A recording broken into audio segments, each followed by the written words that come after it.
अभियान को आगे बढ़ाया और आज की स्थिति क्या है, तो ये संपूर्ण वार्ता हम आपसे कोई आधे घंटे सुनेंगे। तत्पश्चात हमारे आदरणीय सदस्यों के प्रश्नोत्तरी भी सामने आएगी। जी, आदरणीय प्रकाश सिंह रघुवंशी जी।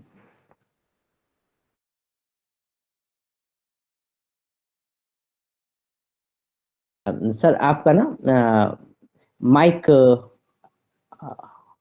ऑन नहीं है, आप अनम्यूट हो जाइएगा।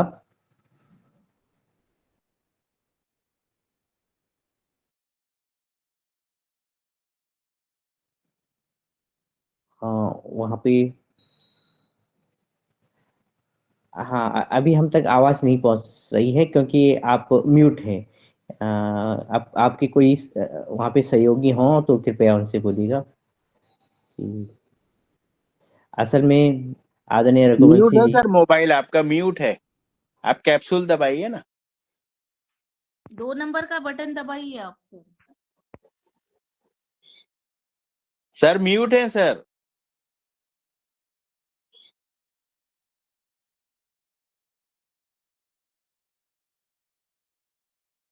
फोन लगाना पड़ेगा दिनेश सर। हाँ, मैं फ़ोन लगा रहा हूँ। वो शायद किसी को बुला रहे हैं। असल में उन्हें थोड़ा दिक्कत भी है चलाने में और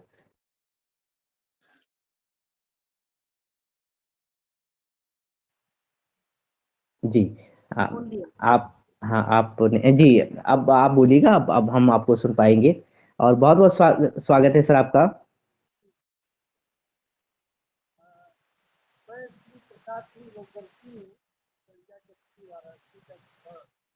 आपका जो कैमरा है ना थोड़ा दूर माइक मोबाइल है थोड़ा दूर है ऐसे लगता है। हाँ, आवाज़ नमस्कार नमस्कार नमस्कार। हम Shinde Open Organic Seeds Private Limited Pune. जी, जी। सर आपका भी बहुत-बहुत स्वागत है और मैं आदरणीय रघुवंशी जी जी, जी, आप बोलिएगा शायद आवाज़ पास हाँ, आएगी। आप सुजीत चक्रवर्ती आज ज्वाइन नहीं कर पाएंगे हमारी कंपनी की ओर से। जी, जी, जी, आदरणीय आपका बहुत-बहुत स्वागत है। आपका बहुत-बहुत स्वागत है। एक वपन सीड करके जैविक और जो इको फ्रेंडली सीड्स को आगे बढ़ा रहे हैं, योग आहार के सदस्य हैं, वो भी इसमें जुड़े हुए हैं। अभी उनकी आवाज़ आपने सुनी तो उनका भी आप सभी के माध्यम से हार्दिक स्वागत है। आज श्री प्रकाश सिंह रघुवंशी जी को सुनने के लिए वो भी उपस्थित है और समूचे आदरणीय योगाहारी सदस्य उपस्थित हैं। आदरणीय रघुवंशी जी आप का पुनः स्वागत है। आप बात रखिएगा कि उस दौर में जब ग्रीन रेवोल्यूशन और हाई यील्डिंग वैरायटी सामने आ रही थी, तो आपने ये अभियान जो जैविक खेती, जैविक बीज कैसे आगे बढ़ाए, वहीं से कहानी शुरू करते हैं।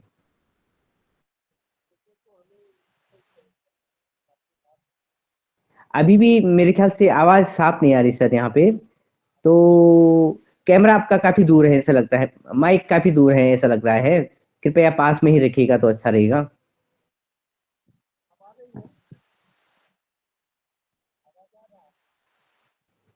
आदरणीय सदस्यों को क्या आवाज़ पहुँच पा रही होगी? नहीं, आवाज जी नहीं नहीं आ आ रही। रही है। नहीं आ रही है। आप हाँ, आप कृपया सामने रखिएगा और तो अच्छा रहेगा, यानी पास में लगभग आधा फीट की दूरी।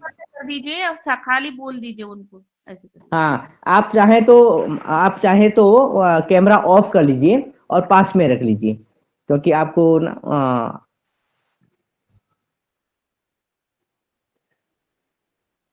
जी, पास में रखिएगा, अच्छा रहेगा। जी, जी। अब हल्की आ रही है, थोड़ा और पास रखिएगा सर, हल्की आ रही है। आ तो रही है लेकिन मेरे ख्याल से ना सभी तक आवाज़ नहीं पहुँच पाएगी, बहुत नहीं हल्की आ रही, आवाज़ आ रही क्लियर है। नहीं आ रही है। अब आ रही थी, अब आ रही थी। अब आ रही, हाँ। राहुल जी शायद उन्हें सहयोग कर रहे हैं। अब उनकी आवाज़ आ रही है, पास में ही रखिएगा।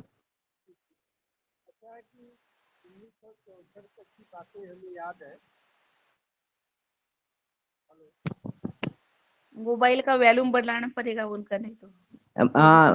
राहुल जी अगर सुन रहे हैं तो ये रघुवंशी जी के मोबाइल का जो है वॉल्यूम थोड़ा बढ़ा दीजिएगा, आवाज़ कम आ रही है।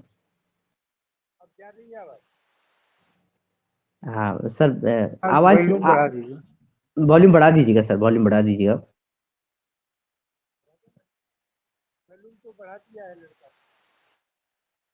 अच्छा जी। तो थोड़ा और पास, दूसरे मोबाइल से जुड़ना होगा। हाँ, और थोड़ा और पास में रखेंगे तो ज़्यादा अच्छा रहेगा, क्योंकि आवाज़ नहीं आ पा रही है। क्यों बहुत धीमी आवाज आ रही है भैया।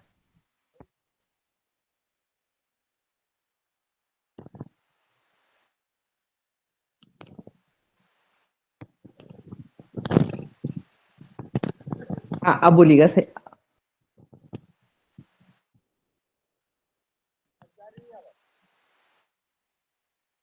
नहीं नहीं, अब ऐसे लग रहा है नहीं आ काफी रही, आवाज नहीं आ रही है। आवाज नहीं आ रही सर, अब थोड़ा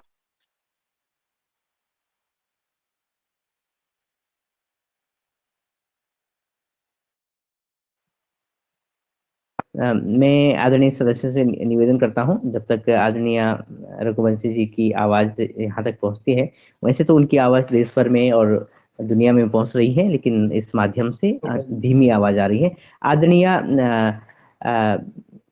शरद वर्मा सर, क्योंकि कुछ दिन पहले आपने वीडियो पर वार्तालाप रखी, उस धीरे वार्तालाप, धीरे मंच पर वो जुड़े हैं ना आदरणीय हाँ पुणे से। जी, अब जा जी रही है आवाज? जी आ जी रही जी, है अब अच्छी आवाज आ रही है। तो आदरणीय आप इस सिलसिले को सामने रखिएगा। वैसे तो जी अधिकांश सदस्य जानते हैं, लेकिन बहुत सदस्यों जी को जी। अब ये जी जी आपको सुनना चाहते हैं कि कैसे ये अभियान आगे बढ़ा और कितना महत्वपूर्ण है और हम क्या कर सकते हैं। जी जी महत्वपूर्ण ये है कि वैसे तो हमको 1964 तक की बातें याद हैं, जब अमेरिका से नरमा रोजो गेहूं आया था। तब हमारे पिताजी ने लगाए थे, प्राइमरी स्कूल के अध्यापक थे। फिर सन 1968-69 में पंतनगर कृषि विश्वविद्यालय से नई हरित क्रांति की बिगुल बजी थी, और पूरे देश में गोविंद बल्लभ पंत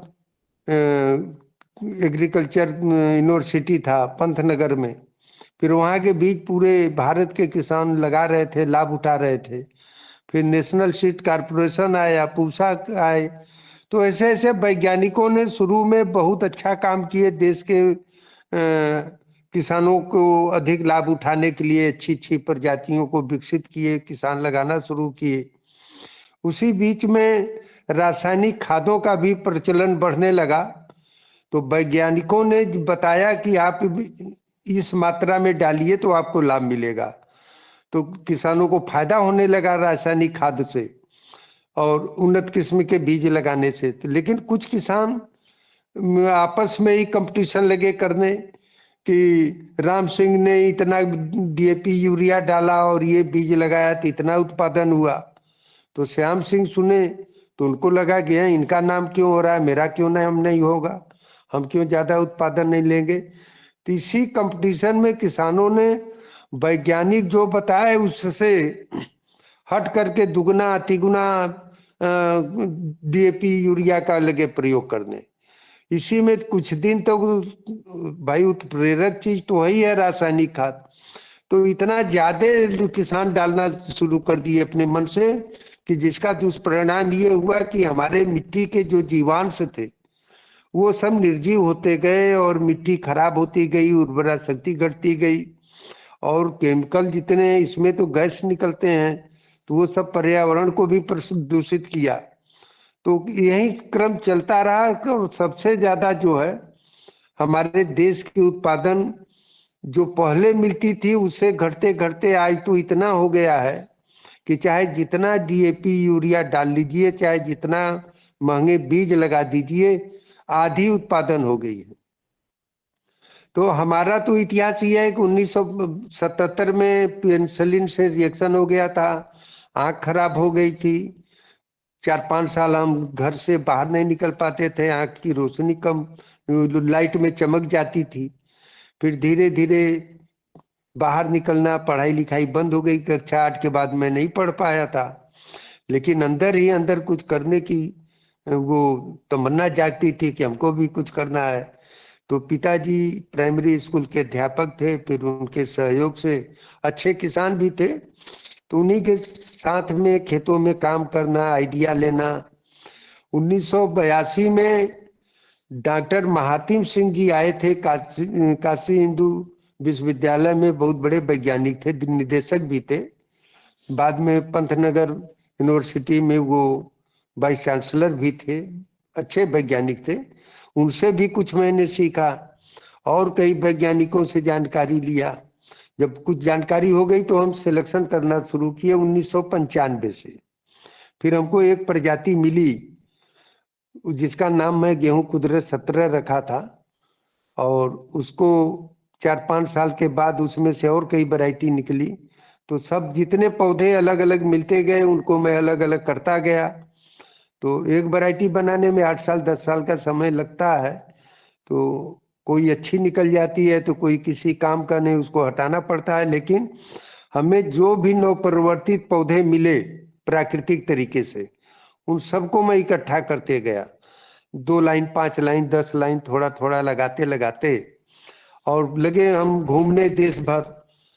करीब 15-16 प्रांतों का भ्रमण किए और गांव में गए, जंगलों में गए, पहाड़ों पर गए, बूढ़े बुजुर्गों से आइडिया लिया कि आप लोग पहले खेती कैसे करते थे, वो अपना अनुभव बतावें।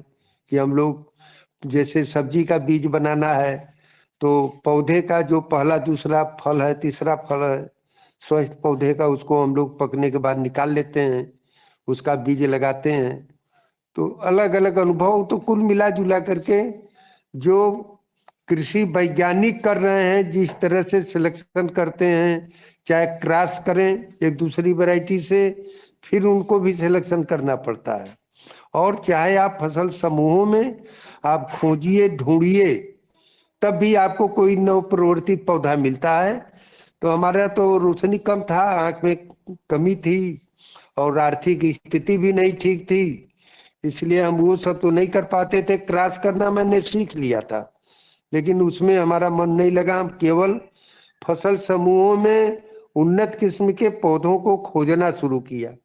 चलते रास्ते कहीं भी जाते थे, कोई भी प्लाट मिलता था उसमें से ढूंढना शुरू कर देते थे। तो कभी कभी कोई पौधा मिल जाता था, उसको ला करके फिर अपने आप उसका परीक्षण करना, ट्रायल करना, यही सब हमारी कहानी है। जैसे कि अनुभव करते करते अनुभव इतना ज्यादा हो गया, आज तो भारत देश के कई यूनिवर्सिटी के वरिष्ठ कृषि वैज्ञानिकों ने हमें सम्मानित किया, सराहना किए, सपोर्ट किए, सहयोग किए। इसी विषय पर हमको एपीजे अब्दुल कलाम जी से सम्मान पुरस्कार मिला, प्रतिभा देवी पाटिल जी राष्ट्रपति से सम्मान पुरस्कार मिला। फिर प्रणब मुखर्जी जी हमारे फसलों को देखे, सराहना किए। फिर आपके कोविंद जी ने सम्मानित किया, 5 दिन राष्ट्रपति भवन में मेहमान बन के रहा। लाइफ टाइम अचीवमेंट अवार्ड भी 2019 में कोविंद जी से मिला। नेशनल इनोवेशन फाउंडेशन ने हमारा सपोर्ट मदद किया। Art of Living Shri Shri Ravishankar ji की भी असीम कृपा है मेरे ऊपर। स्वामी बाबा रामदेव जी ने भी हमें बुला करके कार्यक्रम करवाए थे और हमारी वैरायटियों को पतंजलि में लगवाए थे। तो बड़े बड़े लोगों का हमें सानिध्य मिला, सम्मान मिला, सपोर्ट मिला। नवधान्या से डॉक्टर वंदना सिंह जी का हमें सम्मान सहयोग मिला, वो भी इटली ले गई थी। तो देश भर के अच्छे से अच्छे लोग हमको अपने आप मिलते गए। तो हमको यही लगता है कि जो देश में देश के प्रति कुछ नया करना चाहते हैं, देश को स्वावलंबी बनाना चाहते हैं, ऐसे लोगों ने ही हमें निमित्त बनाया और हमें निमित्त बना करके हमसे ये सब कार्यक्रम करवाया। तो आज तो हमारे कार्य से लाखों किसान, कुदरत के नाम से बीजों का रखा हूँ, तो लाखों किसान इस बीज को लगा करके उत्पादन ले रहे हैं और उनकी फसल अच्छी हो रही है। तो उस फसल से बीज बना करके किसान को फायदा हो रहा है। लेकिन अब इधर हमारी रोशनी कम हो गई है, और रोशनी कम होने की वजह से अभी 1 महीना पहले मैं खेत में काम कर रहा था, तब से 10-5 किसान आ गए, मैं लगा उनको दिखाने, दिखाते दिखाते ध्यान नहीं दिया। थोड़ा ऊपर खेत था, नीचे 2-2.5 फीट नीचे फर्श था, दाहिना पैर नीचे गिर गया, फ्रैक्चर हो गया, प्लास्टर लगा है। और कल हमारा भी एक प्रोग्राम है अहमदनगर में, नारायणा एक जगह है, वहाँ एक यूनिवर्सिटी में, वहाँ के वैज्ञानिकों के बीच में जाना है अपना अनुभव साझा करने के लिए। तो हम यही चाहते हैं कि आप लोग जो है, जो भी टूटी फूटी हमारे पास ज्ञान है या हमारी प्रजातियां हैं, ये विलुप्त न होने पावे, इसको आप लोग कहीं भी पावे, या आप लोग हमारे व्हाट्सएप पर अपना एड्रेस भेज दीजिएगा, तो हम कुछ बीजों के जर्म प्लाज आप लोगों को फ्री सैंपल में भेज देंगे। आप उसको लगाइए। अगर आपके जलवायु भूमि में अच्छा होता है तो बीज से बीज बना करके आप इसको आगे बढ़ाइए। और वर्तमान समय में अरबों खरबों रुपए का बीज कंपनियां बेच रही हैं, विदेशी कंपनियां बेच रही हैं। तो उससे जो है किसान का बहुत फायदा नहीं हो रहा है।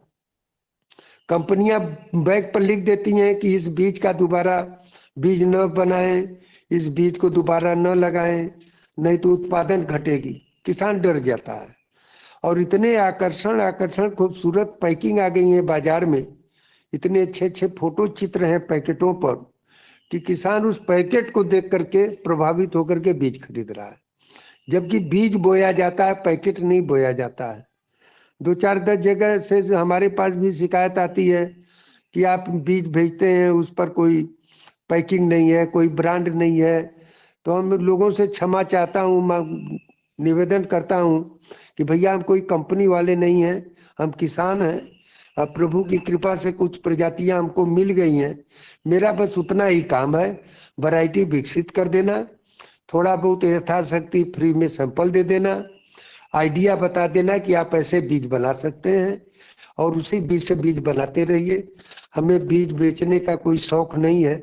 नमक रोटी के लिए भगवान 2-4 एकड़ जमीन दिए हैं, और घर बैठे ही हमारे बीज भारत देश के कोने कोने से लोग आते हैं और हमारा बीज खरीद लेते हैं, कुछ मुनाफा हो जाता है, उसी से अपना जीविका चल रहा है। तो हम ब्रांड पैकिंग नहीं बना पाएंगे, और ब्रांड पैकिंग बनाएंगे भी तो हम जितने का सिलेंडर और पैकिंग पाउच निकलता है उतनी तो हमारी हैसियत नहीं है। तो किसानों को यही समझाना है कि उन्नत किस्म बीज अगर कहीं भी मिले तो उसका संरक्षण संवर्धन देशवासी करें, बीज लगावें, और 10 किसान को वो भी सिखावें कि बीज ऐसे बनता है। यही जो है हमारा सोच है। अगर इसी जैसे हमारे पूर्वज बीजों का चयनित करके बीज बनाते चले आए, एक दूसरे का सहयोग सपोर्ट करते थे, आपस में लेन देन करते थे, तो वही परंपरा अगर फिर से चल जाए तो हम कहते हैं कि पूरे भारत देश के किसान स्वावलंबी हो जाएंगे, कर्ज मुक्त हो जाएंगे। न उनको महाजन के यहाँ जाना पड़ेगा, न तो बैंक से लोन लेने की जरूरत है। इस तरह से कई हजार किसान भारत देश में ऐसे हैं जो कि खुद बीज बना रहे हैं, उनका फसल गांव के किसान देख रहे हैं, और उनका बीज खेत में ही ऑर्डर बुकिंग हो जा रही है। यही सब है हमारी कहानी जीवन की। अभी हम 31 वैरायटी मोदी जी को लोकार्पण किए हैं, लेटर लिखा तो उन्होंने तुरंत संज्ञान में लेकर के आईसीआर को लिखे। आईसीआर ने गेहूं अनुसंधान निदेशालय करनाल को भेजे। 2 वरिष्ठ वैज्ञानिक आए थे, हमारे बीजों को ले गए, वहां पर लगाए हैं। तो और कुछ राष्ट्रीय बीज बैंक दिल्ली में मैं कुछ बीज बैंक में दे दिया हूं कि हम रहें न रहें, हमारी बीज आने वाले वारसानों के काम आएगा, देश के काम आएगा। और बीज किसी लैब में या किसी फैक्ट्री में या किसी कारखाने में नहीं बनता है। बीज तो प्रकृति ने दिया है, प्रकृति की धरोहर है। तो हम मनुष्य प्राणियों का यही धर्म कर्तव्य है कि बीज का संरक्षण करें, संवर्धन करें। और हमारे पूर्वज हमें बहुत कुछ दे करके गए हैं, और मेरा भी धर्म कर्तव्य है कि हम भी आने वाली पीढ़ियों के लिए कुछ दे करके जाएं, ताकि जो है ये देश के हमारे मानव प्राणी जीव जंतु वनस्पति सब जो है सुखी समृद्ध हो। और जैविक खेती कृषि की वह पद्धति है जो मिट्टी की उर्वरा शक्ति को कायम रखते हुए पर्यावरण को भी शुद्ध करेगा और जो खाद्य पदार्थ उत्पादन होगा उसके सेवन से मानव प्राणी दीर्घायु और बलशाली होंगे। ये हम अपने अनुभव बता रहे हैं। और गांव के बूढ़े बुजुर्ग जो हैं अभी 80 साल 100 साल 90 साल, हम खास करके गांव में जाते हैं, बूढ़े बुजुर्गों के यहाँ अपना घंटा 2 घंटा समय देते हैं और बीती हुई कहानियां उनकी सुनते हैं, तो लगता है कि हमारे भारत देश में वीरों की कमी नहीं थी, पहलवानों की कमी नहीं थी। हर घर में पहले पहलवान होते थे। 100 किलो 125 किलो का बोझा सर पर लेकर के हमारे पूर्वज चलते थे। आज 10 किलो का बैग लेकर के युवा बच्चे जो है रेलवे स्टेशन पर हाँफने लगते हैं, दौड़ने में हाँफने लगते हैं।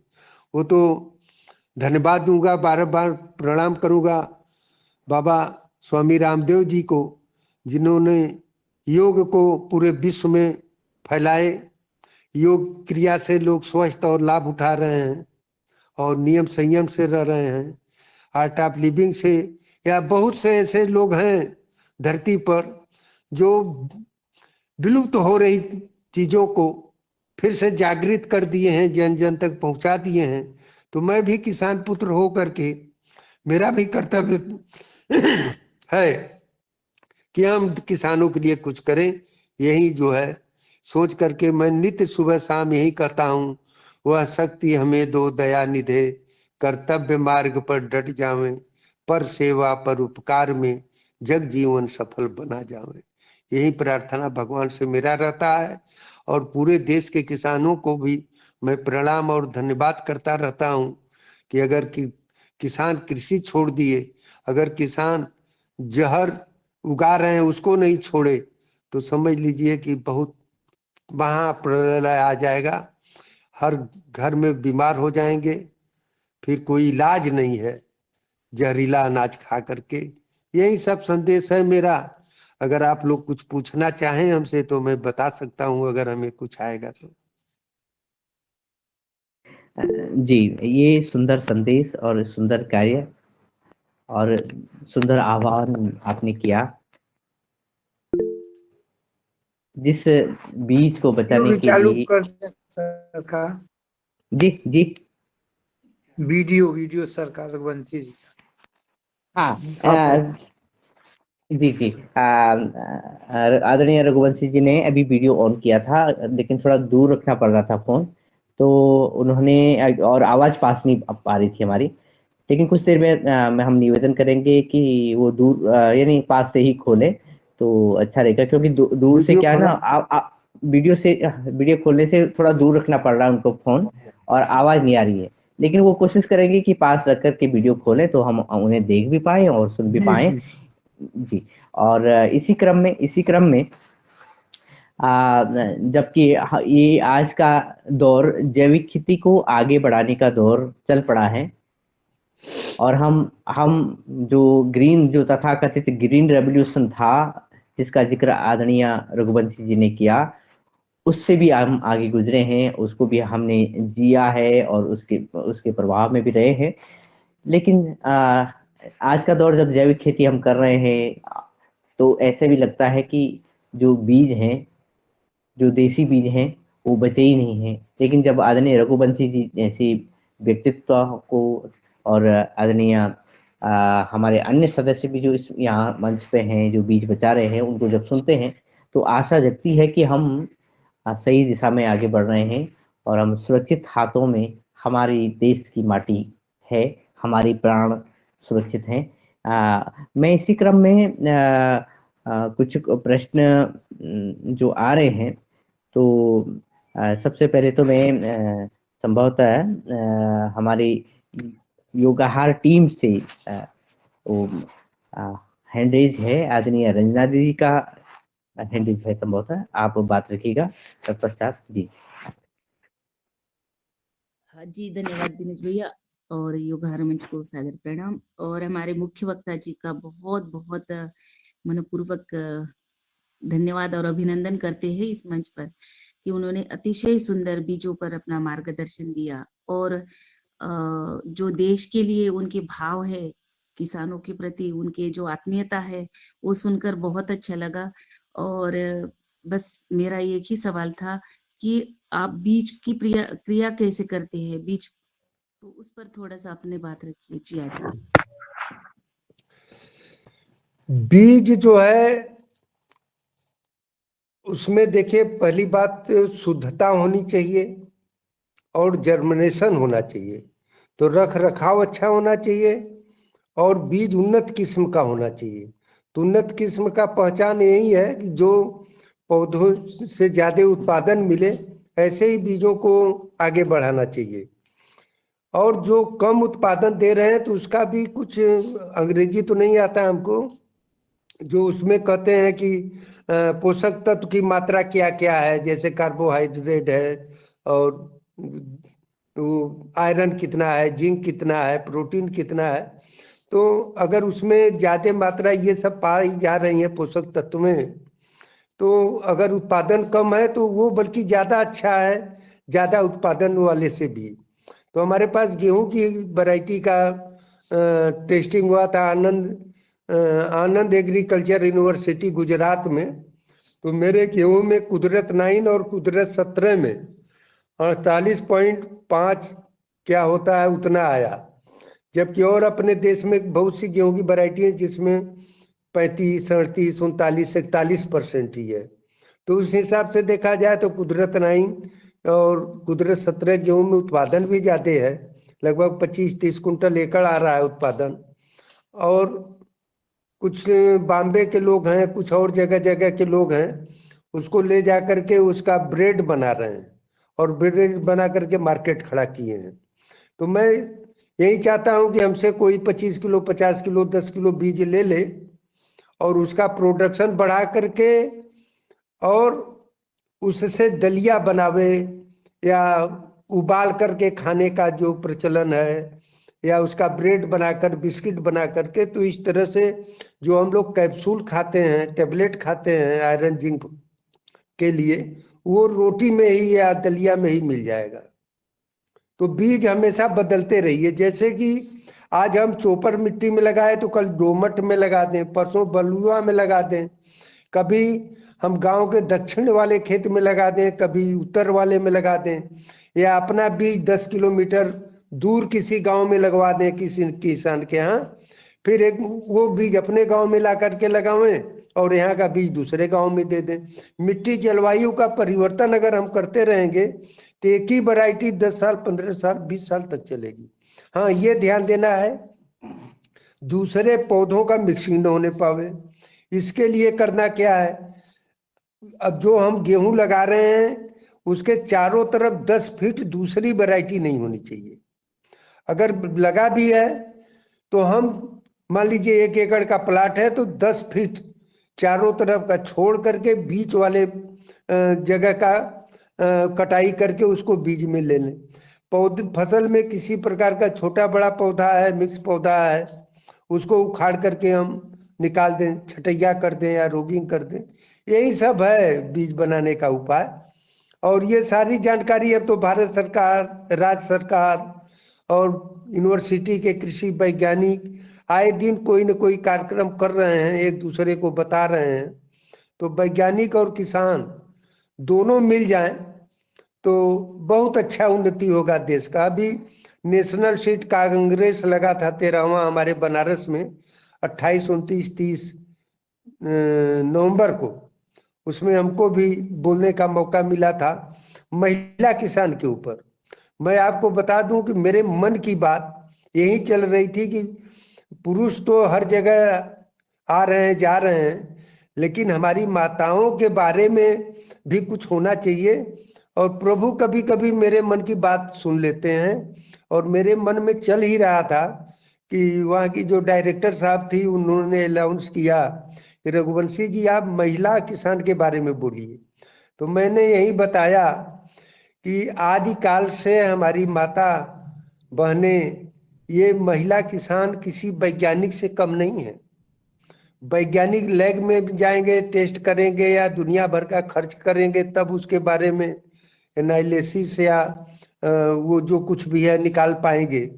और हमारी माताएं तो रसोई घर से लेकर के खेत खलिहान और भंडारण तक की इतनी अच्छी जानकारी है उनके पास, अनुभव, भले पढ़ी लिखी नहीं है तो क्या, लेकिन उनका अनुभव किसी वैज्ञानिक से कम नहीं है।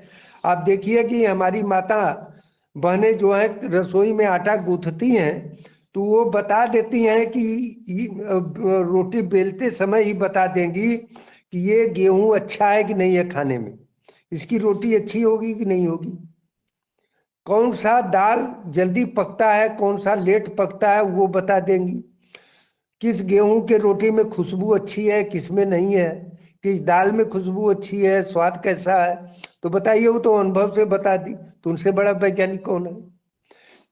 किसान पुरुष जो हैं मेहनत किए, परिश्रम किए, फसल उगाए, खलिहान से घर तक ला दिए, लेकिन कोई उनको जरूरी काम पड़ गया कहीं जाने के लिए तो वो तो छोड़कर चले गए। तो वो अपने अनुभव से, अपने सूझबूझ से, हमारी माताएं किसान जो हैं वो बीजों को भंडारण करती हैं, संरक्षित करती हैं, उसको अलग अलग रखती हैं। वो भले नहीं लिखती हैं बोरी बोरा पर कि ये है, लेकिन उनकी नजर में फोटो खींच जाता है कि ये वैरायटी है, इस खेत का है, और समय आने पर पुरुषों को बता देती हैं कि ये गेहूं उस खेत का है, ये बीज उस खेत का है, इसको आप लगाइए, इसकी रोटी अच्छी है, उसको मत लगाइए, उसका रोटी काला होता है, बेलने में चिमड़ होता है, खाने में चिमड़ होता है। तो तमाम बातें हैं महिलाओं के बारे में। तो रसोई घर से लेकर के खेतों में, खलिहानों में और बीज भंडारण में हमारी महिला किसान माताओं का बहुत बड़ा भूमिका है। ये सदा स्मरणीय और वंदनीय है। मैं तो चाहूंगा कि हर घर में पहले के तरह, चाहे बेटी हो चाहे बहू हो, सबको कृषि क्षेत्र में कुछ न कुछ जागरूक करने की जरूरत है। अगर महिला माताएं कृषि क्षेत्र में आ जाएंगी तो पुरुषों को भी बल मिलेगा, और जो विलुप्त हो रही हैं चीजें उनको पुरुष नहीं संभाल पाएगा। वो नौकरी में जाएंगे, व्यापार में जाएंगे, कहीं दूर जाएंगे, लेकिन उसका देख रेख घर में रह करके हमारी माताएं ही करेंगी। इसलिए हम आप लोगों के माध्यम से पूरे देश में ये संदेश देना चाहते हैं कि जो भी माताएं बहनें अगर इस काम में आना चाहती हैं तो मेरा व्हाट्सएप नंबर दिनेश जी से ले लीजिएगा। आप लोग अपना एड्रेस भेजिए, मैं तमाम प्रकार के जर्मप्लाज, सब्जी के और अनाज के बीजों का मैं फ्री सैंपल भेजूंगा। आप लोग लगा लीजिए, और आप लोगों को बीज कैसे उन्नत किस्म का बनाना है वो भी मैं बताता रहूंगा, सिखाता रहूंगा। अभी हमारे पास 15-20 प्रकार के ऐसे सब्जी हैं कि आप दुनिया का कोई भी बीज कंपनी हो, कोई भी यूनिवर्सिटी हो, एक तरफ वो लगा दीजिए और एक तरफ मेरा संरक्षित किया हुआ बीज लगा दीजिए। मैं अपने दिल की बात बताता हूं कि हमारे वाले बीज के स्वाद अच्छे मिलेंगे, पोषक तत्व अच्छे मिलेंगे और उत्पादन भी कम नहीं मिलेगा। ये है विशेषता प्राकृतिक बीजों में। लेकिन प्राकृतिक बीजों में जो वो आ जाता है ना, क्रॉस पॉलिनेशन के द्वारा कुछ उसमें कमियां, तो उसको भी मैं प्योर लाइन में ला दिया हूं मेहनत करके। अब मेरा आँख खराब हो गया है, 66 की उम्र हो गई है, आर्थिक स्थिति भी अच्छी नहीं है, तो मैं चाहता हूं कि जो कुछ भी हमारे पास है देश के अच्छे लोगों तक मैं पहुंचा दूं, और उसका जो है संरक्षण, संवर्धन हमारे देश के किसान भाई या कोई संस्था करें तो हमें बड़ी खुशी मिलेगी। यही हमारी जीवन की असली कमाई की पूंजी कहिए चाहे बैलेंस करिए। मैं यही चाहता हूं कि हमारा बीज बहुत जगह पर फैल जाए। आपके सुमित चक्रवर्ती जी भी हमसे जुड़े हैं पूना के, काफी दिन तक उनसे हमारा संपर्क है। वो भी हमारे बीजों को ले जा करके बहुत दूर दूर तक पहुंचाए हैं। और आपके विजय जाखड़ जी हैं आपके उत्तराखंड के, और एक सुरेश देसाई जी हैं कर्नाटक के। ऐसे जैसे बहुत लोग हैं, और लोग तो आज नहीं हैं या स्वस्थ हो गए हैं। तो हमारे उम्र के बहुत कम लोग हैं अब समाज में बीजों पर काम करने वाले। लेकिन अब जरूरत है युवा वर्ग को आगे आने के लिए कि हम लोगों का मेहनत जो है, परिश्रम जो यहाँ तक लाया है, और अब और ज्यादा विकसित हो। हाँ सर, निश्चित ही जो आपने कार्य कर दिखाया है। आप श्री प्रकाश सूर्यवंशी लिखते हैं और ये सूर्य के समान ही आपने ये प्रकाश फैलाया है बीजों का। इसी क्रम में आदरणीय गुरुजी रमेश चंद्र मेहरा जी का हैंड रेज है, कृपया आप बात रखिएगा। जी ओम सर, ओम। सदन को नमन। और हमारे मुख्य अतिथि महोदय बहुत अच्छी जानकारी दे रहे हैं सर।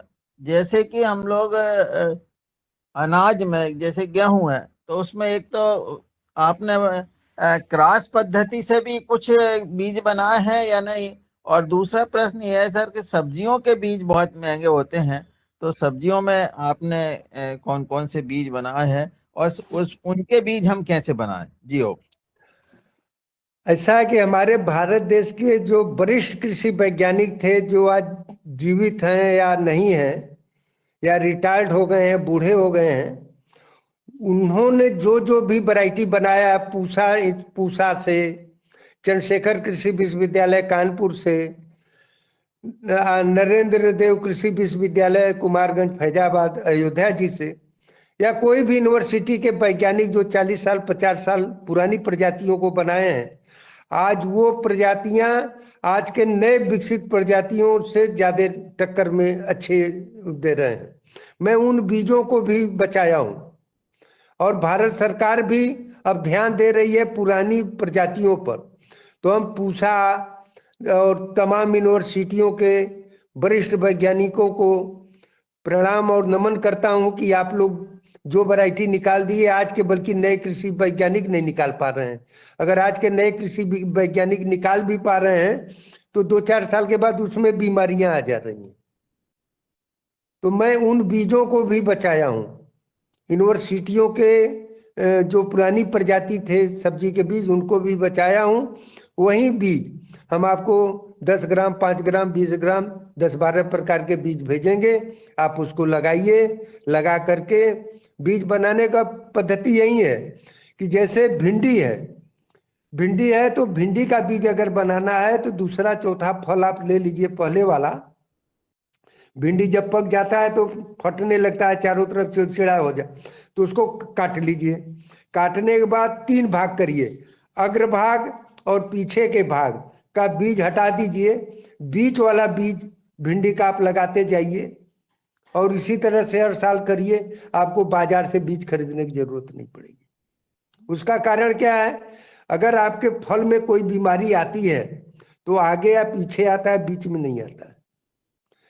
तरोई हुआ, लौकी हुआ, चिचिड़ा हुआ या करेला हुआ, ये सब का बीज बनाना है। बेलदार वाले का, उसमें भी देखिए कि जो पहला दूसरा फल है, अच्छे स्वस्थ पौधे का फल है, 2-3 फल हर पौधे से निकाल लीजिए। जब पक जाए उसको सुखा करके, हमारे पूर्वज तो पहले ऊपर घोरिया में चाहे खपड़ेल का मकान होता था लकड़ी का, उसमें टांग देते थे। सुरक्षित रहता था, न कोई कीड़ा मकोड़ा लगता था ना तो खराब होता था। फिर समय आने पर बीज निकाल करके उसको लगाते थे। तो पद्धति वही सब है। तो इस तरह से आप पहला दूसरा फल का लेकर बना लीजिए। टमाटर है, मिर्चा है, बैगन है, उसका भी पहला दूसरा फल ले लीजिए, स्वस्थ पौधे का स्वस्थ फल। उसको भी पक जाने के बाद, टमाटर है उसको तोड़ करके रख दीजिए, मीजिए और आटा चालने वाली चलनी से पानी डाल करके धो करके पेपर पर या जूट के बोरी पर उसको रख करके सुखा लीजिए। जब बीज खूब सूख जाए तो गाय के उपले का कंडी का राख उसमें मिला करके किसी मिट्टी के पात्र में रख दीजिए या किसी शीशे के जार में रख दीजिए। बीच बीच में उसको थोड़ा धूप दिखाते रहिए। बीज बोने के पहले 2-4 घंटा उसको धूप दिखा करके सुखा करके फिर नर्सरी डालिए, एक एक बीज जमेगा। ये सब अनुभव की बात बता रहा हूं, जो करता हूं वही। अभी मैं आपको बता दूं, अगर कोई भी व्यक्ति चाहे तो रोजगार भी मेरे ज्ञान का पल ले सकता है। मंडी में, सब्जी मंडी में, फल मंडी में आप चले जाइए। अगर जिस बड़े बड़े मंडियों में ट्रक जो है कचरा फेंका जाता है, सब्जी कटा पीटा खराब या जो नहीं बिकता है, उससे प्रदूषण फैल रहा है शहरों में। आप वो लाइए, मान लीजिए एक बड़ा कड़ाहा ले लीजिए 100-200 लीटर पानी का, और उसमें मान लीजिए कि 100 किलो आप डाल दीजिए तमाम प्रकार के सब्जी और फल फ्रूट, उसमें काट के डाल दीजिए और उसको पानी लबालब भर दीजिए और धीमी आंच से कम 10 घंटा उसको खौलाइए। 10 घंटे के बाद वो आधा हो जाएगा। फिर उसका लिक्विड छान लीजिए, जार में बोतल में भर लीजिए और इसके बाद जो है कचड़े को मिट्टी में डाल दीजिए। फिर उसमें मान लीजिए 200 लीटर पानी और वो सब डाले आप। अगर मान लीजिए 100 लीटर बचा है या 50 लीटर बचा है, तो जितना मान लीजिए 50 लीटर बचा है, उस 50 लीटर में आप जो है 50 लीटर गोमूत्र डालिए और 5 लीटर नीम का ऑयल डाल दीजिए। फिर उसको जो है स्प्रे करिए हर 8 दिन पर, 15 दिन पर। आपको न डीएपी देना पड़ेगा, न यूरिया देना पड़ेगा, न किसी प्रकार का कीटनाशक देना पड़ेगा। आप उसका स्प्रे कर करके देख सकते हैं 30-35% ज्यादा उत्पादन मिलेगा, फल फूल ज्यादा आएंगे। ये मैं 3 साल से कर रहा हूं, लेकिन इस साल हमको पूर्ण विश्वास हो गया कि अगर इस तरह से उसका काढ़ा बना करके, अर्क बना करके अगर हम फसलों पर स्प्रे करते हैं, तो जितने फल में पोषक तत्व हैं वो फिर पौधे को मिला। एक पौधे को 16 प्रकार का तत्व चाहिए। अंग्रेजी में नहीं मालूम है हमको नाम, या जानता हूं क्या क्या है। अगर हमारे देश के कृषि वैज्ञानिक या आप लोग जो जो तत्व लिखे गए हैं अंग्रेजी में, उसको गांव में लोकल भाषा में, हिंदी में किसानों को बता दीजिए, तो 90% ऐसे किसान मिलेंगे वो कहेंगे कि साहब मैं जानता हूं। तो सामान्य भाषा में किसानों को बता दीजिए कि इस फल तैयार होने में, फूल तैयार होने में इतने पोषक तत्व मिट्टी से, हवा से या वायुमंडल से या सूर्य के प्रकाश से पौधे को मिला, तब ये फूल और फल तैयार हुआ। और उसी का फिर हम काढ़ा बना दिए, उबाल करके, खौला करके, उसको काढ़ा ही कहा जाएगा।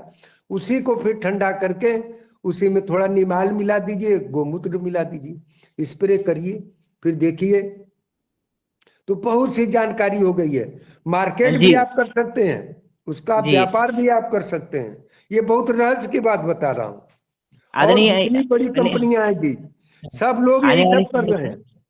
आने वाले समय में ये रहस्य की बातें 2-3 दिन के लिए आपसे हम समय मांगेंगे, क्योंकि इसमें हमारा उत्साह भी जग रहा है, रुचि भी बढ़ रही है और हैंड रेज भी हो रहे हैं। तो हम कल तो आपने कहा कि आप यात्रा पे हैं, लेकिन कल तो जा रहा हूं। जी। हम ये आपसे निवेदन करते हैं कि 2-3 दिन लगातार अगर आप कहेंगे तो तब हमारे पल्ले कुछ बात पड़ पाएगी और तब हमें और अच्छा लगेगा, क्योंकि असल में समय का भी हमने देखना है। तो हम कम से कम 1 हफ्ते का समय रहेगा, तो तब कुछ बातें समेट पाएंगे आपके जीवन के अनुभव से। इसी क्रम में बिल्कुल सही। जी। अच्छा, 1 मिनट और दे दीजिए समय। जी जी जी। काल करे सो आज कर, आज करे सो अब, पल में प्रलय होत है, बहुर करोगे कब। 1-2 अनुभव ले लीजिए और जाते जाते। ये आप, ठंडी आ गई है, जाड़ा आ गया है, हर गांव में हर लोग अलाव जलाएंगे। कोई भी लकड़ी हो, कोई भी गोबर की कंडी हो, राख हो, वो मान लीजिए जुटा लीजिए, उसको 24 घंटे के लिए पानी में डाल दीजिए राख को। फिर उसको छान लीजिए डबल कपड़े से, ताकि उसमें कुछ नोजल में फंसने वाली चीज न हो। उस राख के पानी में भी आप यही नीम का तेल और गोमूत्र मिला करके आप फसलों पर स्प्रे करवाना कल से शुरू करिए। और इसको आप लैब में टेस्ट करवा लीजिए, कृषि वैज्ञानिकों से भी जांच करवा लीजिए कि ये देखिए हानिकारक है कि लाभदायक है। तो एक तो, अरे बचपन में हम लोग दौड़ते थे, ठोकर लग जाती थी, हाथ गोड़ टूट जाता था, मोच आ जाती थी, कट पिट जाता था, तो नीम की छाल को रगड़ के लगा देते थे, ठीक हो जाता था। पहले बूढ़े बुजुर्ग वो तम्बाकू पीते थे चिलम में, उसका जट्ठा जो है जला हुआ उसको पिड़की में बांध दिया जाता था, ठीक हो जाता था, या वो सब फेंका जाता था जिस खेत के कोने में, वहां के फसल अच्छे होते थे। तो ये सारी बातें मैं सोच सोच करके चिंतन करता रहता हूँ, खोजता रहता हूँ और करता रहता हूँ। तो जले हुए कंडे की राख या कौड़े की राख को भिगो करके उसका पानी, गौमूत्र और नीम का तेल ये स्प्रे करवा दीजिए। और जितने फल फूल हैं या घर में, मैं कहता हूँ कि रसोई घर में जो चावल दाल रोटी सब्जी और आपका ये कटा पीटा फल फूल है, उसको भी उबाल करके काढ़ा बना करके उसी को स्प्रे करके देख लीजिए, आपके पौधे को पूरी खुराक मिल जाए। और उसका लैब टेस्ट भी करवा लीजिए। ये करिए, आप लोगों से यही निवेदन है मेरा। अभी तक बीज पर शोध कार्य था। इससे क्या फायदा होगा सर? ये डालने से, कंडे की राख और ये गोमूत्र और नीम तेल डालने से क्या फायदा होगा फसल में? अब इसके लिए यही बता दूं, फंगीसाइड, इनसे क्या अंग्रेजी में कहते हैं, कहने का मतलब कीटनाशक का भी काम करेगा और पौधे को उर्वरा शक्ति मिलेगी, पोषक तत्व मिलेगा। 25 से 30% ज्यादा फल फूल आने की हम जिम्मेदारी लेते हैं। कितने दिन में डालना चाहिए? कितने दिन में कितनी तो कितनी 8 मात्रा दिन पर है? स्प्रे करते रहिए तो सबसे सुंदर है। कितने दिन में? हर 8-10 दिन पर। वो आजकल तो 2-2 लीटर के भी आ गए हैं स्प्रे, उसमें जो है स्प्रे करते रहिए, या बड़ा खेत है तो बड़े से करिए। खत्म जी। जी प्रयोग करने में कुछ जी, नहीं इसी जाता, क्रम आप प्रयोग करिए। जी, इसी क्रम में अगला सवाल है आदरणीय शरद वर्मा जी का। जी जी सदन को कोटि कोटि प्रणाम। आज के मुख्य अतिथि जी को भी बहुत प्रणाम। उन्होंने इतनी अपनी पुरानी परंपरा के जो बीज हैं उनको संजो के जो रखा हुआ है, इसके लिए उनको बहुत चरण स्पर्श। और सर मैं चाहता हूं कि जैसे कोई वैरायटी अपन ओपी वैरायटी या जो देसी होती है, कहते हैं उसको बार बार बोने में वो उसका उत्पादन कम होता है और वो अपनी घास वाली अवस्था में चली जाती है। तो इसके विषय में मैं जानना चाह रहा था कि क्या पुरानी वैरायटी, जैसे गवर्नमेंट 10 साल हो जाता है तो बीज से बाहर कर देती है कि अब इसको हम बीज के लिए नहीं लेंगे, और गवर्नमेंट उस बीज को बाहर करती है, तो ये ठीक है? या जो पुरानी वैरायटी हैं उनको कैसे अपनी अच्छी अवस्था में रहे, तो कैसे आप संजोते हैं उसको? अब देखिए, हम संविधान और कृषि वैज्ञानिकों के विरोध में कोई बात नहीं करेंगे। हाँ, ये मैं कहूंगा कि बरुआ सरसों 50-60 साल पुरानी है और किसान के खेत में पाया गया था वैरायटी, बरुआ नदी के किनारे, उसका नाम बरुआ रखा गया। पूरे भारत में चल रहा, आज भी है। मैं आज भी बरुआ सरसों लगाता हूँ, हमें तो अच्छा तेल मिल जाता है 38 से 40%। पैदावार में भी कोई कमी नहीं है। पुरानी वैरायटी बहुत अभी गेहूं की चल रही हैं, किसान लगा रहे हैं, भले यूनिवर्सिटियां बंद कर दी हैं, लेकिन उसका स्वाद कितना अच्छा है, उसमें पोषक तत्व कितने अच्छे हैं। नहीं सर, जैसे हमारे पवार खेड़ा की लोकवन वैरायटी थी, तो लोकवन अब हमारे यहाँ धीरे धीरे जैसे उस वैरायटी में रस्ट आने लगा और वो धीरे धीरे पैदावार उसकी गेहूं की कम होने लगी। हाँ, तो तो कम ये होने क्या का है? कारण ये है, केवल गेहूं के बीज में कमी नहीं है, पर्यावरण और मिट्टी की उर्वरा शक्ति सब खत्म हो चुका है। जीवांश जो बैक्टीरिया है आज के बाजार में बिक रहा है, उससे जीवांश नहीं सजीव होंगे। हमारे प्राकृतिक केचुआ जो है ना, उनका काम था मिट्टी खाना, मिट्टी निकालना, वो खत्म हो गया। आप ऐसा करिए ना, मूली 9-10 इंच 12 इंच लंबी होती है। कोई भी फसल लगाने के पहले आप 2 महीना पहले मूली छिटवा दीजिए, 1 एकड़ में 2-3 किलो बीज, और जब 1-2 महीने का हो जाए तो उससे जुताई करवा दीजिए। देखिए, ये 10 इंच जो केचुआ काम करता था वो आपका मूली काम कर जाएगा। जो भी वनस्पतियां हमारे मिट्टी में उग रही हैं उन्हीं को मल्चिंग कर दीजिए, फिर देखिए आपके पौधे को अच्छा खुराक मिलेगा। तो केचुआ मर गए तो बीज की कमी नहीं है। बीज में भी आप देखिए, प्लाट में अच्छे अच्छे स्वस्थ पौधे को ढूंढ लीजिए, उसका बीज अलग करके बना दीजिए। Mobile switch off. जैसे सर कोई वैरायटी पुरानी वाली है तो वो अपनी और जी। पुरानी अवस्था में चले जाती है, जैसे पेड़ लंबा हो जाता है और बाली छोटी हो जाती है, ये वैज्ञानिकों का कहना है। इसलिए आपको आप नई से नई परिवर्तन नहीं, हम वैरायटी। वैज्ञानिकों का देखिए विरोध नहीं करेंगे, लेकिन जी आप खूब अनुभव कर लीजिए, मिट्टी परिवर्तन कर दीजिए 10-20 किलोमीटर दूर, या वो जी बीज आप हमको भेज दीजिए, हम अपने जलवायु भूमि में उसको जैविक तरीके से उसको लगा करके फिर वो बीज हम आपको भेज देते हैं, और हम जो बीज भेजते हैं आप अपने यहाँ लगा करके फिर वो आप हमको भेज दीजिए। जलवायु का परिवर्तन कर दीजिए, फिर उसमें जो है उन्नतशील की शक्ति आ जाएगी। या जैसे वैसे सर तमाम अभी और वैरायटी वैज्ञानिकों ने निकाल लिए हैं, आप उस पर शुरू करिए, लेकिन उसको विलुप्त मत होने दीजिए। लोकवन जैसे सर कितना अभी अच्छा गेहूं है, कितना अच्छा स्वाद है उसमें, मोटा सर, दाना है, चमकदार दाना है। सर अभी जैसे पपीता है तो जी हाइब्रिड ही हमारे यहाँ मीठा भी आ रहा है और हो रहा है, और जो देसी वैरायटी थी जैसे पूसा नन्ना था, हम्म पूसा वैरायटी का, तो हम्म उसमें मोजक बहुत आ रहा है। तो ये वैरायटियों में जो अपनी देसी है उनमें जी ये जैसे मोजक आना, ये अफलन की बीमारी, ये ज्यादा आ रही है, और हाइब्रिड अगर लगाता है किसान तो इन बीमारियों से बच जाता है। ये हम क्या? दिनेश जी को वीडियो भेजेंगे, 1 एकड़ 2 एकड़ 10 एकड़ का प्लाट। जी जी जी, निश्चित ही ये वार्ता और आगे बढ़ेगी, और इस क्रम 100 में किलो तक फल देने वाली पपीता एक पौधे में आप मुझे नहीं पाएंगे। तो बीज बनाने का तरीका आप सीखिए, फिर आपको बीज बाजार से खरीदने की जरूरत नहीं पड़ेगी और किसी की शिकायत करने की जरूरत नहीं पड़ेगी। अपनी जी खेती, अपना बीज, अपने स्वाद में सारे रहस्य छिपे हुए हैं। आप खुद बीज बनाइए। हम 5 जी एकड़ का प्लाट आपको वीडियो बना करके भेजेंगे, दिनेश जी को ये प्रसारण कर देंगे। जी एक जी पौधे और 6-6 फीट पर मैं लगवाया हूं। आप किसी पौधे में बीमारी दिखा दीजिएगा तो मैं पपीते की खेती करवाना छोड़ दूंगा। जी सर, बहुत अच्छा सर, प्रणाम। जी प्रणाम जी, दीजिएगा। जी, बहुत और सब लोग अपना एड्रेस भेजिए, सबको मैं बीज भेज करके मैं भी गंगा नहाना चाहता हूँ। सर का भार पूरे देशवासियों को देना चाहता हूँ। जी, आप गंगा जल से अभिसिंचन कर रहे हैं हम सभी के लिए शुभ हो। और जी इसी क्रम में आदरणीय भुवनेश्वर राय सर, आपका हैंड रेज है। जी। जी इसी क्रम में आदरणीय भुवनेश्वर राय सर का हैंड रेज था।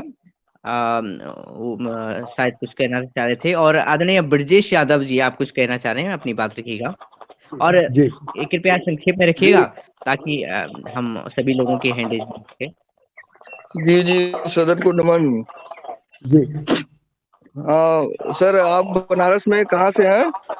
हम राजा तालाब जखनी रोड पर है, रघुवंशी किसान आश्रम ट्रस्ट बनाया हूँ। अच्छा सर, मैं तो आपके जिले से सटा हुआ, मेरा जिला जौनपुर है सर। हाँ तो जौनपुर इसके बहुत लोग आते हैं, 70 किलोमीटर जौनपुर है हमारे यहाँ से। जी आप जी। आइए, कभी मेरा काम देखिए, आपको बहुत खुशी मिलेगी। ये सर आएंगे, मोबाइल नंबर सर अपना प्रोवाइड करवा दीजिए मैं। जी, हाँ ये मोबाइल नंबर चैट बॉक्स में डाल दिया गया है आदरणीय। और हाँ इसी हाँ क्रम में आदरणीय हरेंद्र कुमार जी, आदरणीय हरेंद्र कुमार जी, आप बात रखिएगा। प्रणाम रघुवंशी सर को। जी जी और प्रणाम। मैं ये पूछना चाह रहा था, ये जो राख वाला रेशियो बताया था आपको, कितने मतलब मान लीजिए 10 लीटर का वो राख का पानी, कितनी कितना नीम ऑयल और कितना गोमूत्र मिलाना होगा, तो यही मेरा सवाल था सर। 10 किलो अगर राख है, उसको पानी में 24 घंटे के लिए भिगो दीजिए, फिर उसको छान लीजिएगा। तो 10 लीटर राख में 20 लीटर आप पानी डालेंगे, तो मान लीजिए 2-4 लीटर वेस्ट जाएगा, 2 लीटर 3 लीटर वो, और उतने में 10 लीटर आप सादा पानी डाल दीजिए, 1 लीटर नीम ऑयल डाल दीजिए, और फिर उसको जो है गोमूत्र उसमें 10 लीटर डाल दीजिए। तो फिर एक टंकी में 14-15 लीटर आता है, तो वो आपका 1 एकड़ के लिए हो जाएगा। अगर 20-25 दिन का पौधा है तो ज्यादा खेत के लिए हो जाएगा, अगर पौधा बड़ा हो गया है तो इतना जो है आपको 1 एकड़ के लिए है, 10 किलो राख से। कभी भारत भूषण त्यागी को भी बुलाइए, बहुत दिन हो गया उनसे बात हुए। जी निश्चित ही बुलाएंगे तो उस दिन आप भी रहेंगे, अच्छा रहेगा। विगत कुछ समय में वो आए थे और इसी इसी क्रम में मैं आदरणीय डॉक्टर विनोद कुमार भट्ट सर, आपसे जी निवेदन करता हूँ आप इस वार्ता में शामिल होइएगा। जी नमस्कार रघुवंशी जी। जी प्रणाम। प्रणाम प्रणाम, कैसे हैं आप? बहुत दिनों बाद दर्शन हुए आपके। जी ठीक हूँ। अब रोशनी नारा, बहुत कम, नारा, कुछ देख नहीं रहा हूँ, अंदाज से बात कर रहा हूँ। अच्छा अच्छा।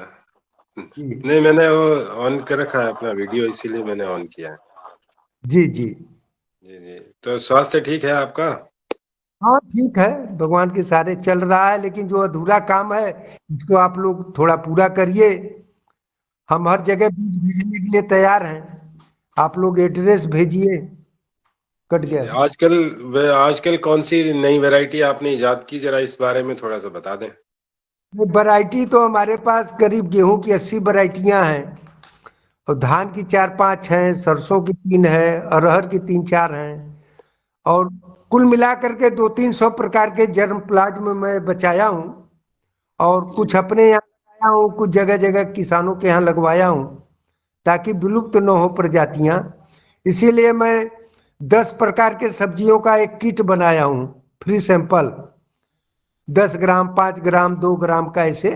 तो बाई पोस्ट में सबके पते पर भेज रहा हूँ। तो एक हमें भी भेज दीजिए, मैं पता भेजूंगा आपको।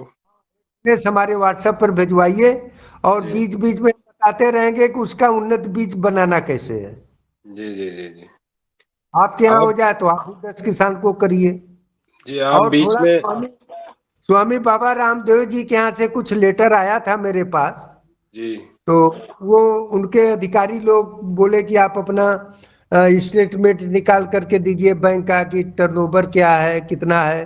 तो हम तो बहुत पढ़े लिखे हैं नहीं, न तो कोई व्यापार में गए हैं, तो जो कुछ भी पैसा आता है उसमें है, तो टर्नओवर कम था, तो वो लोग कहे कि समझ में नहीं आ रहा है। हमको व्यापार नहीं चाहिए, न तो कोई रॉयल्टी चाहिए।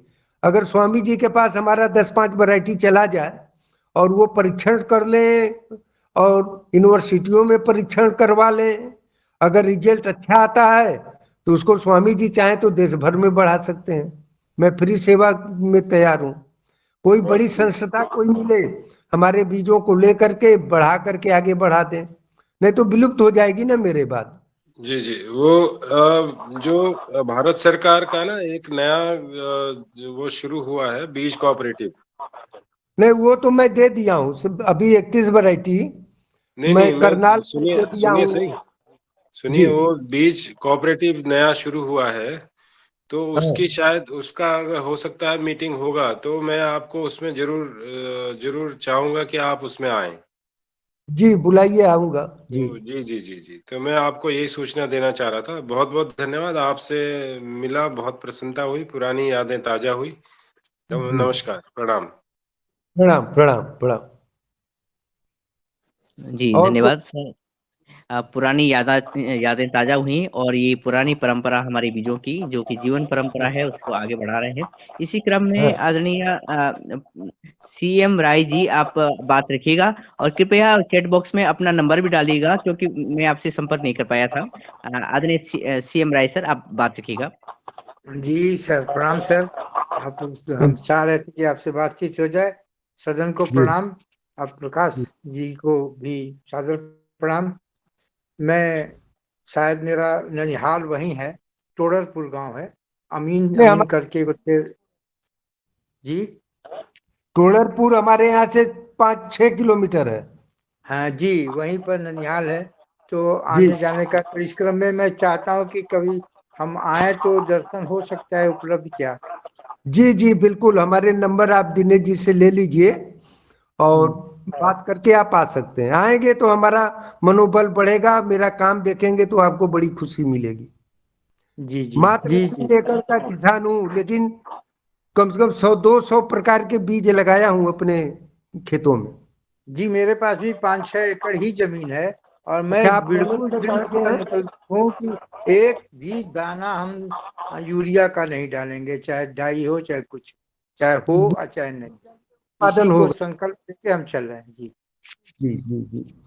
अरे अब तो भारत सरकार, राज्य सरकार, यूनिवर्सिटियां भी तो किसानों को बहुत जैविक पर जोर लगा रहे हैं, सब्सिडी दे रहे हैं, सिखा रहे हैं। अब किसानों को मानना चाहिए वैज्ञानिकों की बात। नहीं, जी जी बिल्कुल सर। हाँ, अभी एक इंटरनेशनल कार्यक्रम था, नेशनल सीड कांग्रेस वाराणसी में।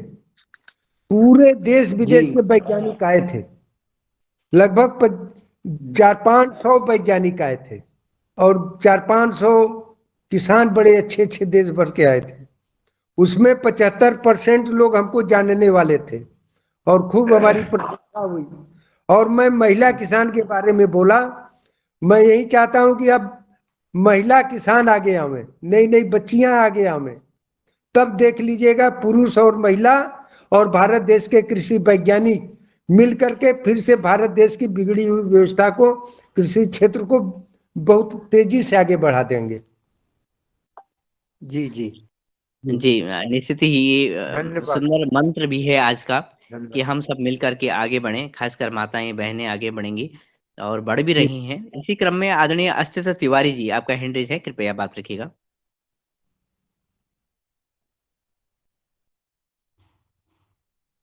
जी सादर प्रणाम, राम रघुवंशी जी को भी प्रणाम। जी। मैं भी इसमें इंटरेस्टेड हूँ और थोड़ा सा मैं भी देसी बीजों के संरक्षण के विषय में काम कर रहा हूँ। जी भविष्य में आपसे इससे सहयोग लेना चाहता हूँ, कुछ जानकारी लेके कुछ आपके भी बीजों को बढ़ाने का काम करूंगा मैं। तो जी उसके लिए आपके सहयोग की जरूरत है और कुछ हमको भी जर्म प्लाज अगर मिल जाता तो हम उसको जरूर आगे बढ़ाएंगे। मेरा व्हाट्सएप नंबर दिनेश जी से ले लीजिए सब लोग, उस पर एड्रेस आते ही मैं तुरंत जो है डाक से भेज दूंगा। जी जी जी जी जी अच्छा, बहुत सी ऐसी बातें हैं कि कहीं इकट्ठा 100-50 लोग जुटिए, हम भी आ जाएंगे, तो बहुत रहस्य की बातें हमारे पास। अशोका रिष्ट द्राक्षा 100 भी जो बाजार में बिक रहे हैं, उसका भी मैं प्रयोग कर लिया, उससे भी फायदा हो रहा है फसलों को। जी निश्चित ही आप हम समझ में आया कि जब महिलाओं को, पुरुषों को वो फायदा कर रहा है, तो भाई हम लौकी का भी सेवन बोल रहे पौधे बोलते नहीं है, तो उनके ऊपर भी प्रयोग कर दिया। वो बना बनाया चीज है, उसका भी आप लोग प्रयोग करके देख सकते हैं। जी जी जी, धन्यवाद सर। आदरणीय अस्तित्व तिवारी जी, आप माइक ऑफ कर दीजिएगा, माइक म्यूट कर लीजिएगा। और इसी क्रम में आदरणीय प्रदीप राज वर्मा जी, आप बात रखिएगा। ओम सदन को सादर प्रणाम। आज के मुख्य अतिथि के गौरवपूर्ण बात मैंने सुनी है हम लोगों ने, और हमारा ज्ञान वर्धन हुआ। मैं सिर्फ पूछ रहा था कि आपने के पास जो भी अनुभव हैं, आपने उनको साझा तो किया, क्या लिपिबद्ध भी किया है? नहीं किया है तो बहुत जल्दी आप लिपिबद्ध करके सबको बतलाइएगा, क्योंकि साझा करने में बहुत सी चीजें याद नहीं रह पाती हैं। जब तक लिख लें आप और उसको संबोधन करेंगे तो मैं समझता हूँ कि ज्यादा अच्छा होगा। आप हमारे बातों को रिकॉर्ड कर लीजिए और लिख लीजिए। अब तो हमको दिखाई नहीं देता है ना, तो हम बहुत पढ़े लिखे हैं कि लिख सकें। हमारी कैपेसिटी भी नहीं है, आर्थिक स्थिति इस समय हमारा बहुत काम चलाऊ चल रही है। लेकिन अनुभव मैं बता रहा हूं कि मैं जितने ज्यादा उम्र बढ़ रही है, उतने हम लोभी लालची होते चले जा रहे हैं। सोच रहे हैं कि अभी और कुछ करना है और करना है, तो अभी हम राख पर और कटे पीटे सब्जियों का काढ़ा बना करके, और द्राक्षा 100 अशोका रिष्ट को भी मैं पानी में मिला करके जगह जगह प्रयोग 3 साल से कर रहा हूं। वो भी पौधे को फायदा कर रहा है।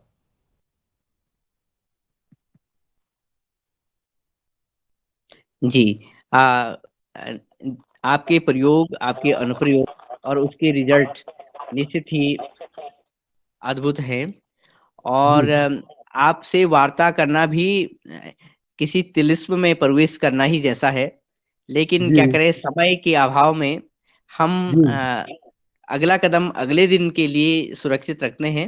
और निवेदन जी करते हैं कि आपकी जब जैसे ही यात्रा से आप लौटें तो पुनः जी हम आपसे कनेक्ट होंगे, आपसे वार्तालाप करेंगे।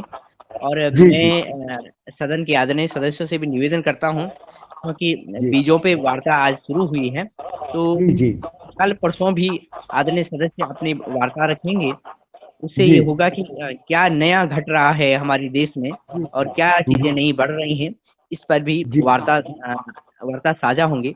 अभी अभी जी दत्तात्रेय जी जुड़े हुए थे, उनका हैंड रेज भी था, लेकिन शायद वो लेफ्ट हो गए हैं। जी इसे मंच के कुछ साथियों ने भी बीजों पे कार्य करना शुरू किया, कुछ जी सामूहिक रूप से भी कार्य कर रहे हैं, कुछ इंडिविजुअल रूप से कर रहे हैं। वो कैसे कार्य आगे बढ़ा रहे हैं उस पर वार्ता जी होगी। जैसे आदरणीय डॉक्टर विनोद भट्ट सर ने भी कहा है कि बातें पुरानी हैं, उनको हम दोहरा रहे हैं। वास्तविक में एक सर्कल में, एक साइकिल में ये बातें आगे बढ़नी चाहिए, फिर एक दूसरे के पास साझा होनी जी चाहिए, जो कि आदरणीय रघुवंशी जी बहुत ही अच्छे ढंग से कार्य आगे बढ़ा रहे हैं। ऐसे बिरले इंसान जो कि किसानों के साथ साथ, सामान्य व्यक्ति के साथ साथ जो बड़े बड़े महापुरुष हैं, बड़े बड़े वैज्ञानिक हैं, और यहाँ तक कि 5-5 6-6 राष्ट्रपति भारत के, उन- उनका आपने सानिध्य पाया है, सत्संग पाया है।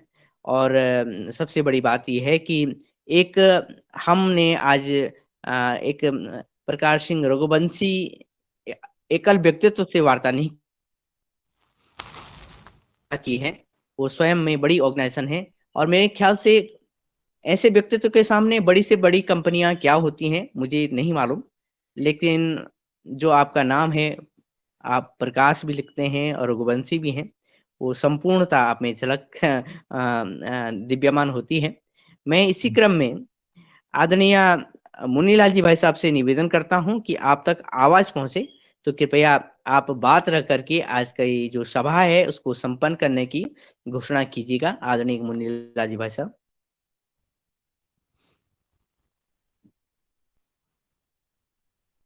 और संभवतः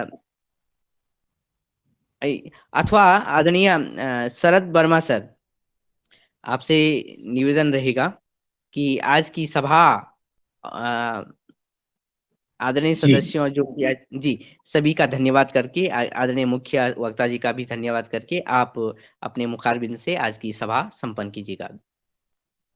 जी, आज की सभा में आज योगशाला बहुत अच्छी रही और उन्होंने एक एक जो योग कराए वो बहुत महत्वपूर्ण थे, और उन्होंने आज हमें बहुत अच्छा हमारे सदन को योग दिया। और आज हमारे सदन में बीज के सम्राट कहना चाहिए, जो बीज के विषय में इतना गहराई से जो अपनी एक ऋषि परंपरा है उसको जीवित रखे हुए हैं। और मैं ऐसे महान भाव को सादर प्रणाम करता हूं। और ऐसे सदन को आज ऊर्जा मिली है, और ऐसी ऊर्जा हम चाहते हैं कि भविष्य में भी हमेशा मिले।